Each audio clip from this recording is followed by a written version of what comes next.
की जाती है वो धज्जियां उड़ाई जा रही है। जो नदी को प्रदूषण से बचाने, इस भारत देश में केवल नदियों को कहने के लिए माँ कहते हैं, बाकी यहाँ सभी नदियाँ पवित्र हो चुकी हैं। लोगों के मैंने कृत्य के कारण, लोगों के कारनामे के कारण लगभग सभी नदियाँ अपवित्र हो चुकी है, गंदी हो चुकी है, मैली हो चुकी है। ये दामोदर नदी उसका उदाहरण है, ठीक पीछे है। और मैंने KGF, आप लोग सुने होंगे, KGF देखे होंगे, भारत की बहुत चर्चित फिल्म है।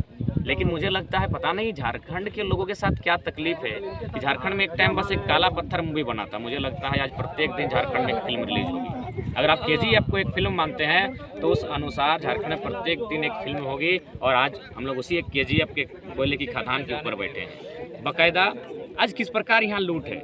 यहाँ दादा बैठे हैं, रैयत बैठे हैं। जो ज़मीन रजिस्ट्री नहीं किया गया, जब भी कोई कंपनी चाहे BCCL अगर कोयला कोड़ती है, चाहे जो भी कोयला की परियोजना होती है, तो बाकायदा ज़मीन की रजिस्ट्री की जाती है। ज़मीन को या तो लीज पे लिया जाता है या फिर जो भी बहुत सारी प्रक्रियाएं हैं, यानी ज़मीन पर अनुमति लिया जाता है रैयत से। लेकिन ये एक ऐसी जगह खड़े हैं जहां लोकतंत्र में तानाशाही का परिचय है। तानाशाही का परिचय इसलिए है क्योंकि यहाँ दो बड़े नाम सामने आते हैं। अब हम लोग को नाम लेने की डर नहीं है, क्योंकि मैंने शुरू से कहा है कि मैंने युवाओं को संदेश भी दिया है कि अगर आप पॉलिटिक्स करना चाहते हैं तो सुनील महतो, कॉमरेड महेंद्र सिंह, गुरदास चटर्जी ऐसे नेताओं की छवि होनी चाहिए जो विधायक संसद रहते भी मरने से डरे नहीं। खासकर सुनील महतो जो कि सांसद एकमात्र है जिनका मौत हुआ है संसद रहते हुए।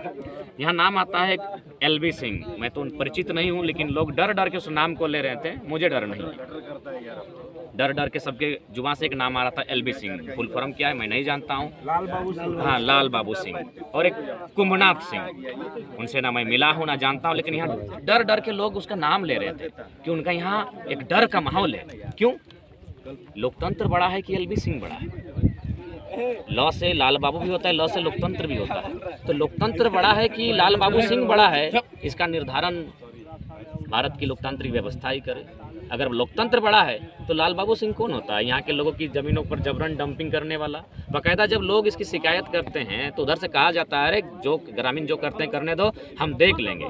क्योंकि उनका सुने राजनाथ सिंह जो आदरणीय केंद्र के वर्तमान में रक्षा मंत्री हैं, शायद सुने उनके रिश्तेदार लगते हैं। सबसे पहले राजनाथ सिंह एक बहुत भारत के एक बेहतर नेता हैं, लेकिन मुझे लगता है रिश्ता नाता कहीं ना कहीं आंखों में पट्टियां बांध देती है। और शायद जहाज टाण के लोगों की दर्द शायद दिल्ली तक नहीं पहुंची है या फिर राजनाथ सिंह जी तक नहीं पहुंची है, वरना एक कदावर नेता अपने रिश्तेदारों के लिए हजारों लोगों की उम्मीदों को तोड़ने का काम ऐसा सुनने में आता है कि जो LV सिंह जी हैं इनके रिश्तेदार लगते हैं हमारे भारत देश के केंद्रीय रक्षा मंत्री माननीय श्री राजनाथ सिंह। तो लोग लीडर इसलिए बनते हैं क्या कि अपने रिश्ते नाते, अपने कुटुंब हितजनों की भलाई के लिए। अरे भलाई करना अच्छी बात है, वे जब मंत्री हैं, केंद्रीय मंत्री हैं, तो अपने रिश्तेदारों की भलाई करनी चाहिए, हम भी समर्थन करते हैं। लेकिन किसी का जान लेकर यहाँ पूरे गांव जहाज डांड, घोड़ा, बोरखुट्टी, कई गांव आते हैं इस खनन में से प्रभावित होकर। कई गांव आते हैं, बाकायदा अगर उस गांव में जाएंगे, बाकायदा ये वीडियो चूँकि मैंने केंद्रीय मंत्री से निवेदन है, मैं उनसे निवेदन करूंगा यदि आपके कानों तक किसी प्रकार अगर यहाँ की आवाज़ जाती है, संभव है आने वाले दिन तो जाएगी ही, क्योंकि 2024 में जब आप हमारे यहाँ चुनाव प्रचार के लिए आएंगे तो आपके बगल में ही हम लोग की सभा होगी और बाकायदा आप तक ये संदेश जरूर देंगे। तो आप अपनी एक टीम, आपसे हमारी कोई शिकायत नहीं है क्योंकि आप दिल्ली में हैं और दिल्ली में रहकर शायद आप जहाज टाण को नाम जानते भी नहीं होंगे, लेकिन आप अपने रिश्तेदारों को मैंने उनके इशारे पर और उनके फ़ोन कॉल पर अगर मैंने प्रशासन को कहते हैं कि वहाँ हमारे रिश्तेदार को सपोर्ट करें, तो मुझे लगता है ये गलत है। इसीलिए मेरा मानना है एक टीम आप भेजें और बाकायदा आपकी टीम अगर एक दिन जहाज टाण के गाँव में रहकर एक दिन बिताकर चली गई तो आपको जो करना है करिए। यहाँ सब्जियों में प्रदूषण, यहाँ के आंगन में प्रदूषण, यहाँ के दीवालों में प्रदूषण, जो कपड़ा लोग पसारते हैं उसमें प्रदूषण है। तो किस प्रकार मौत के साये में ये लोग जी रहे हैं, ये लोग मौत के साये में जी रहे हैं। इसीलिए मैंने कहा, बाकायदा राजकुमार दा के इंटरव्यू में मैंने कहा कि लोकतंत्र ने जब भारत का संविधान का निर्माण हुआ तो सबको सुरक्षा मिला, नारियों को मिला, दलितों को मिला, दलितों को मिला, शोषितों को मिला, वंचितों को मिला। लेकिन अगर नुकसान किसी का हुआ है तो रैयतों का हुआ है, किसानों का हुआ है, क्योंकि किसानों के लिए भारतीय संविधान भी आज सुरक्षा नहीं दे पा रहा है। LV के आगे लोकतंत्र हार रहा है। ल से लाल बाबू, ल से लोकतंत्र, और लाल बाबू के आगे, उसके पैसों के आगे, उसकी शक्तियों के आगे, उसके केंद्रीय मंत्रियों से संपर्क के आगे लोकतंत्र भी टूट रहा है, धराशायी हो रहा है, चरमरा रहा है। दुर्भाग्य का विषय है। और हमारे लोगों की थोड़ा सा कमियां भी बकायदा, जब आप झारखंड के विस्थापितों का दर्द एक किताब है ज्योतिलाल महतो की, अगर पढ़ेंगे तो बकायदा उन्होंने बड़ी मार्मिक शब्द कहा है। उन्होंने कहा कि हमें बख्श दीजिए। उन्होंने ज्योतिलाल महतो की किताब है झारखंड के विस्थापितों का दर्द, अगर उसको पढ़ेंगे तो उसमें उन्होंने बड़ा एक मार्मिक शब्द लिखा है कि हमें बख्श दीजिए, हमें छोड़ दीजिए, हमें जीने दीजिए, क्योंकि हम कालांतर से लड़ाई लड़ रहे हैं। आप नई लड़ाई लड़े होंगे, हमने कालांतर से लड़ाई लड़ी, अंग्रेजों से लड़ा।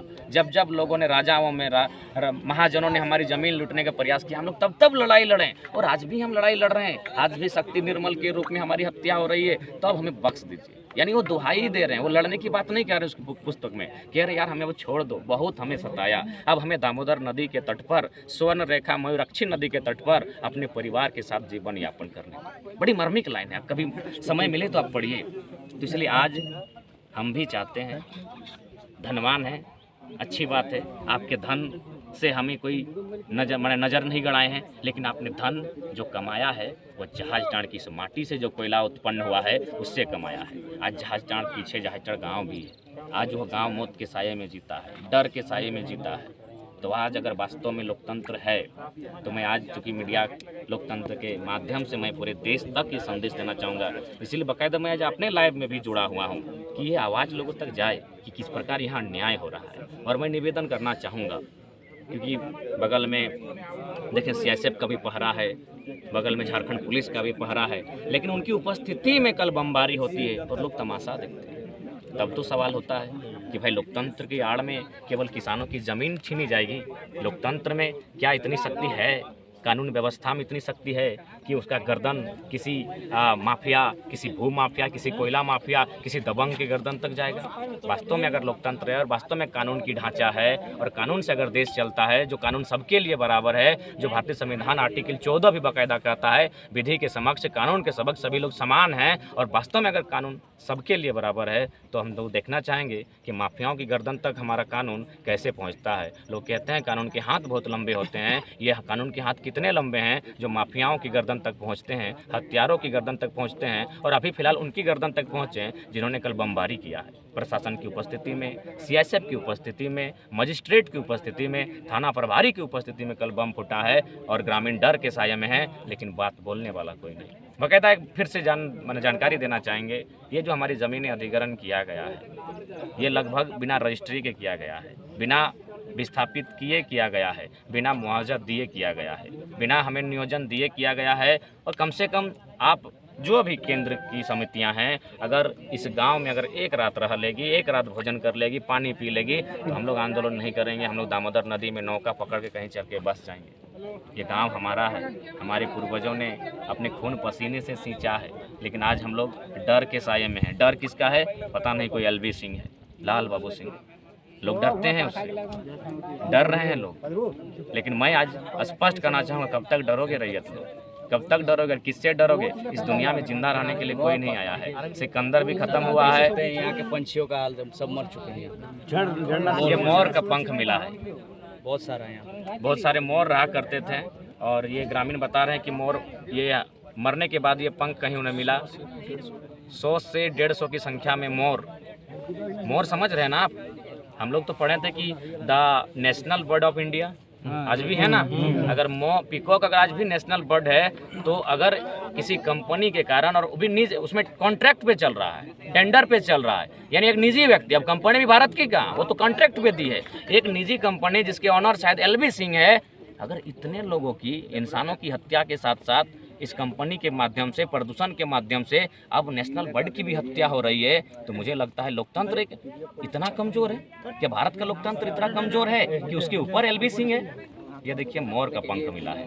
बाकायदा अगर इस ज़मीन को आप टटोलेंगे तो बहुत सारे ऐसे पक्षी पशु मिलेंगे जिनकी हत्या केवल इसलिए हुई है कि यहाँ से प्रदूषण निकलता है। बहुत ही माने बेरहमी से यहाँ खनन का कार्य किया जा रहा है। ये KGF मुझे लगता है रोज झारखंड में देखने को मिलेगा। तो इसलिए मेरा मानना है, मेरा संदेश होगा, खासकर मैं अक्सर अपने जब भी मैं भाषण देता हूँ तो मैं वहाँ स्पष्ट कहता हूँ कि जो दामोदर नदी के किनारे जो लोग रहते हैं उन्हें कम से कम हम दो, हमारे दो नहीं हमारे 3 लोग हंसते हैं कभी कि ये टाइगर क्या बोलता है। मैं सही बोलता हूँ। आज हमारे घर में तीसरा बेटा हो चाहे तीसरी बेटी हो, उसे पैदा करना होगा, उसे अंधेरे में रखना होगा, उसे स्कूल कॉलेज की दुनिया से दूर रखना होगा, उसे एडमिट कार्ड राशन कार्ड से उसका नाम दूर रखना होगा, उसके हाथों में हथियार देना होगा। नहीं तो मैं बहुत बुरा देख पा रहा हूँ। आज क्या कहें हम, क्या आज 1.5 सालों से हम लोग इतना दर्द देखे हैं, इतना तकलीफ देखे हैं, और नीचे चंद मुट्ठी भर लोग करोड़ों कमा रहे हैं। हमें मौत में सुला के, हमें मौत की नींद सुला के चंद लोग, मुट्ठी भर लोग करोड़ों रुपया कमा रहे हैं। ये कैसा देश है, ये कैसा लोकतंत्र, ये कैसा संविधान है जहां हमें मुर्दा करके, हमारी जान मारकर, हमारे खेत बंजर करके, खेत बंजर तो छोड़िए, खेत में डंपिंग है। ये जो बैठे हैं ये लगभग जमीन से लगभग हम लोग 200-250 फीट ऊपर हैं जहां हम लोग बैठे हैं, और ये घसक भी रहा है। यानी हम लोग जहां बैठे हैं रिस्की जगह बैठे हैं, हम लोग बाकायदा रिस्की जगह बैठे हैं। यानी ये कैसा कानून है भाई कि ये जमीन हमारी है।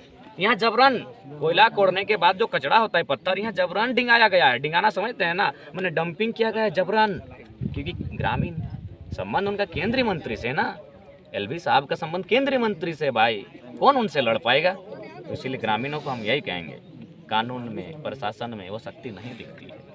यदि अपने आप को बचाना है, हम भी पढ़ा लिखा छात्र हैं, संविधान की बात करते हैं, आज भी करेंगे।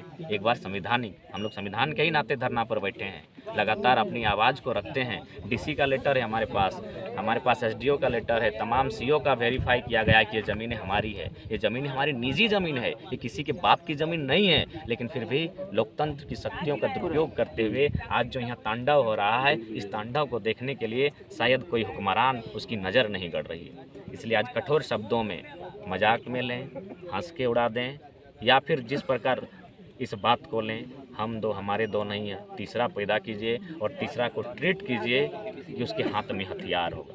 ये कानून की व्यवस्था आपकी नहीं है। मैं बार बार कहता हूँ, बस BCCL का full form Bharat cooking coal limited नहीं है, काहे नहीं समझ रहे हैं?